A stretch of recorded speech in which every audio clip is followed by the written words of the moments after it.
Good morning. Oh, and what a morning it is. It's very gray out. So, I washed and airbrushed this wig. This is my Gabor Essentials Gratitude wig, the one that I'm not very grateful for. It's very heavy and big, but it seems to flatter my chubby face the best. So I'm wearing it today, but I know I'm not going to be able to wear it outside of the house. The humidity's been at about 70+%,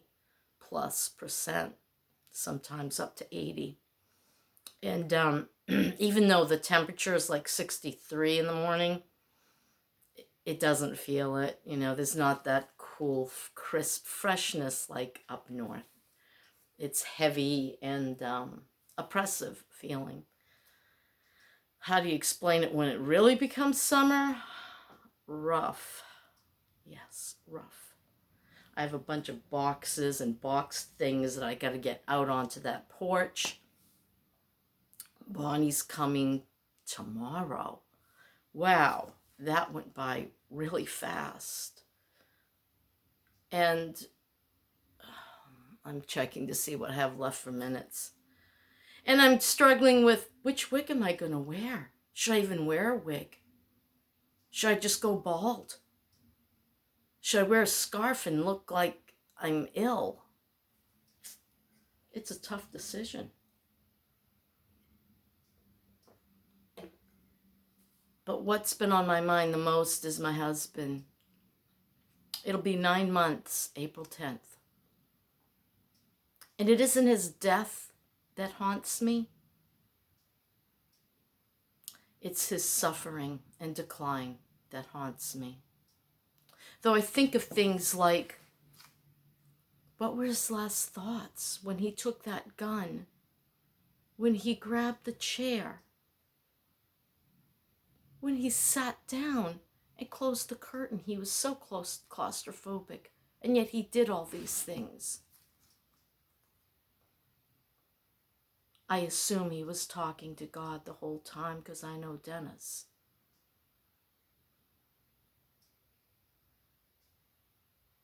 Was he afraid?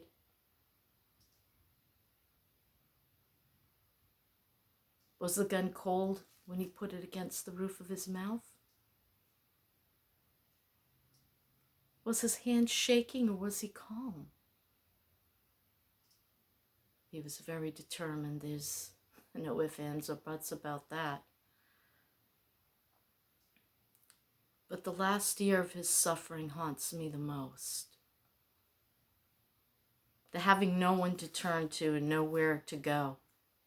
Having no answers and only questions. He wanted out way sooner than he took it.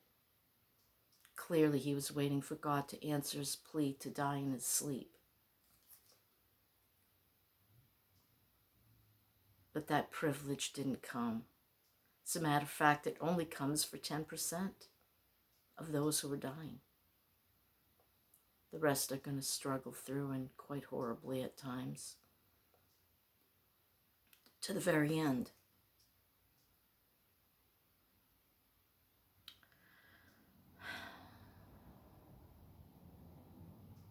His suffering is over, but mine isn't.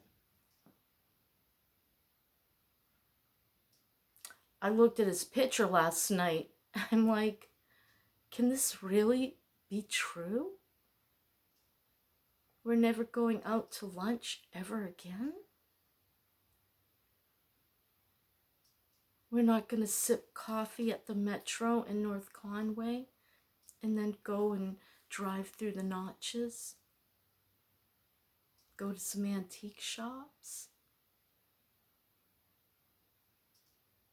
Stop in funny little towns? Have a picnic? Go swimming?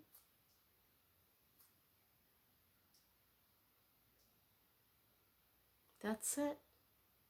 That's just it. How How do you get over it? How do you move on from that? He was my best friend. He could be my worst enemy, but boy, he was my best friend.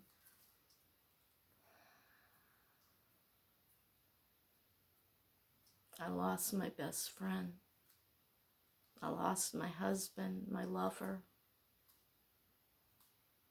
my playmate. We went and we did things together. We had fun. I just don't get it. And it's so hard to accept. 9 months of grieving. I'll always grieve. I know I will. I hope it'll be less painful. I hope it'll be less shocking. And that's all I'm thinking about today. That's all I have on my mind this morning, is getting this place as close to normal looking as possible, because I've been going through books and paper and boxing it up and putting prices and and it sits and sits. And I sit.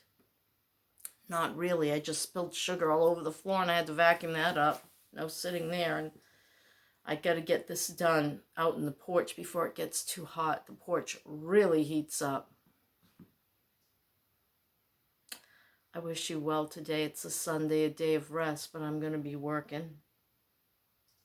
No rest for the wicked. That's my story, and I'm sticking to it. Bye.